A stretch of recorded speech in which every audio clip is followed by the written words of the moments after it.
So everybody, those of you that have been to Progressive HackNights before, you know that we normally have a speaker who talks generally about what they're doing, what organization they're working with, and how technology touches it. Today we decided to bring it back to, again, our members. And that's why tonight is about Progressive PitchNight.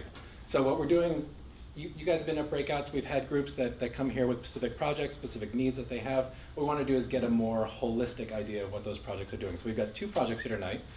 We've got WinWisely, and then we've got the New York Progressive Action Network, who are going to talk to you about the things that they're doing. We hope to make this a recurring piece of what we do overall, and tonight's our first night, so come with us for this ride. Now, Gary and Duncan from WinWisely.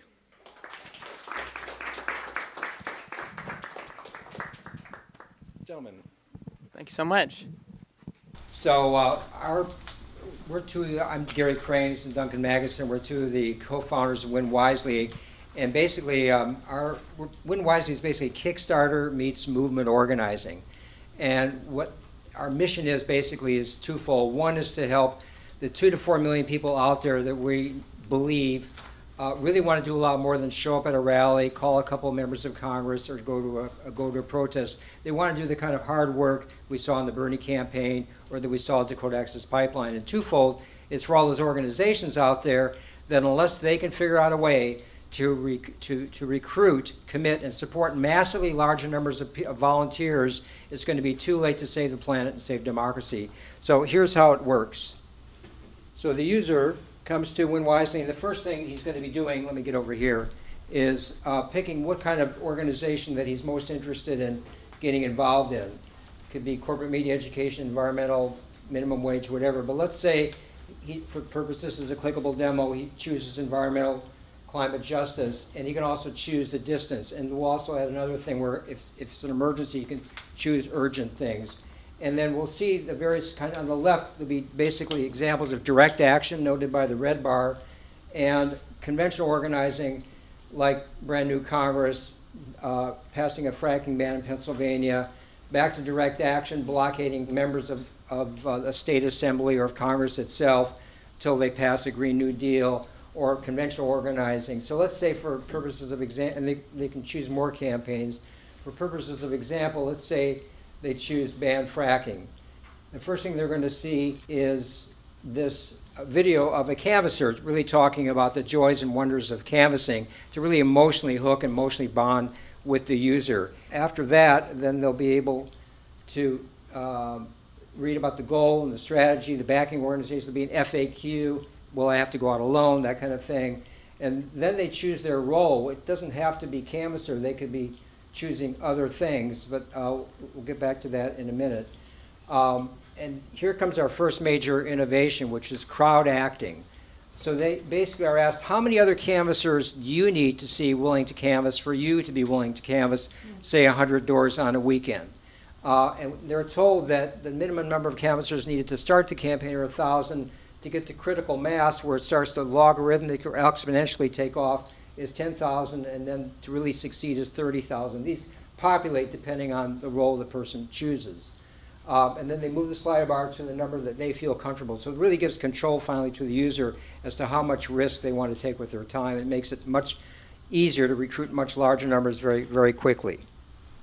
Right, and we know not every user is necessarily going to be someone who's extroverted, someone who's going to be willing to take on those roles like canvassers or phone bankers, and that's why we have this other ways I can help option that you can see at the bottom of the menu here. And we have some examples up here. They can donate some money to provide licensed childcare on site, host a canvasser, say someone who knocks 100 doors, or provide housing if they have references, or professional services, etc. And that's, like I said, our second major innovation are these social rewards. And when we describe supporting volunteers, that's what we're talking about. They will register.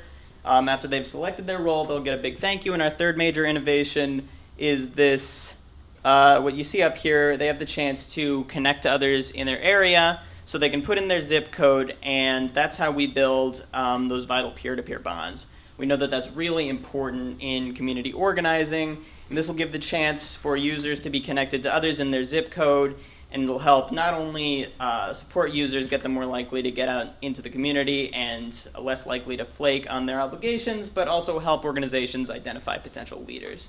Finally, they will have a last opportunity to lower the number of people that they will need to see willing to commit for them to commit. And that's just an opportunity to help out the organizations. The lower that they set their minimum, the faster we can get those numbers.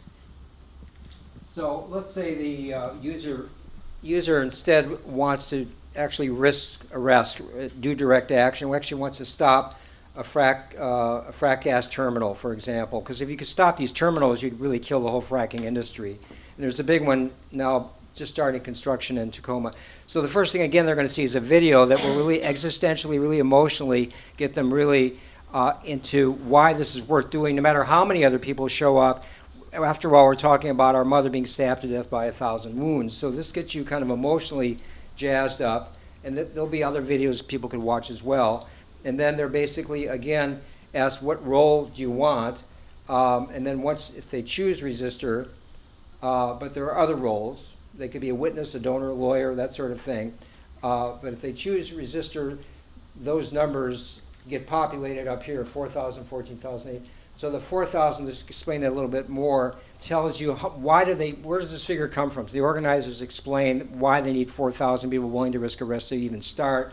And then the 14,000 explains that. Why will it suddenly take off quickly? Well, we saw that happening with DAPL, with the XL pipeline. As soon as you get a certain amount, you start attracting mainstream media, a lot of social media. It starts to grow organically very faster. And then the organizers explain why 84,000, which was be based on the fact that after 11, 12 weeks, investors start pulling out and then you win. So again, we have that crowd acting functionality where if they choose resistor, they then move the slide bar to the number of people that they need to see willing to risk arrest for them to be willing to risk arrest. And this time, we finally are able to say to the person, look, if we get enough people, we actually will win, which is the first time ever in direct action history. So we know that people are going to want to look over strategy backing organizations FAQ. They can see all that on this screen before they necessarily sign up with the crowd acting functionality.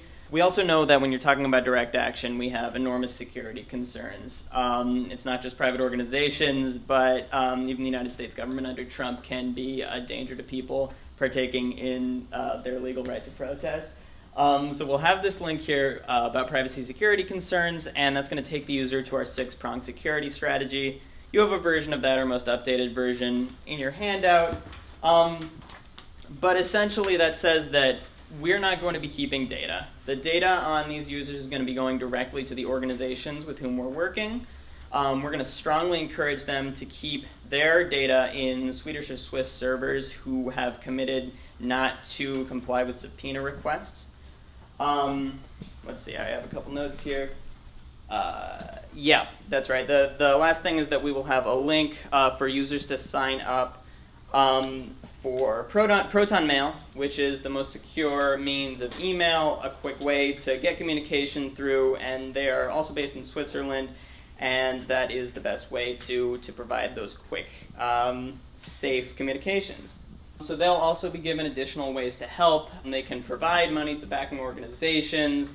Childcare, again, we think it's really important to get those young parents involved. We find that's a demographic that's really often missing in these kinds of actions. Food supply, tent, shelter, normal stuff. And then again, they'll sign up, they'll get a big thank you, couple items, transportation, obviously really important, whether they've had civil disobedience training. And finally, again, we have that peer-to-peer bonding. We know especially for this, connecting people with others in their area is really important. And that's it. Fantastic. That's it. Great. Thank you, gentlemen. Thanks so much. I want to just thank Progressive Coders and Robbie and Julian. Julian put up a lot for this. Thank you, gentlemen. Thank you very much. So WinWisely is going to be here. They're going to be at a breakout, so if you guys are interested in talking to them some more, Gary and Duncan will be taking over an area here at ThoughtWorks, and you can certainly